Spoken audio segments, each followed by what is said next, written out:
Pihak berkuasa penerbangan awam Malaysia Caam kini menjalankan siasatan terperinci susulan insiden pesawat ringan terhempas di lapangan terbang Teka Taiping Ahad lalu.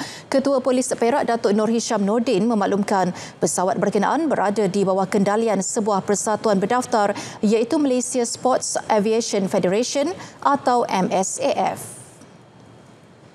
Menurut beliau, semua aspek teknikal serta punca Kemalangan akan ditentukan sepenuhnya oleh Caam.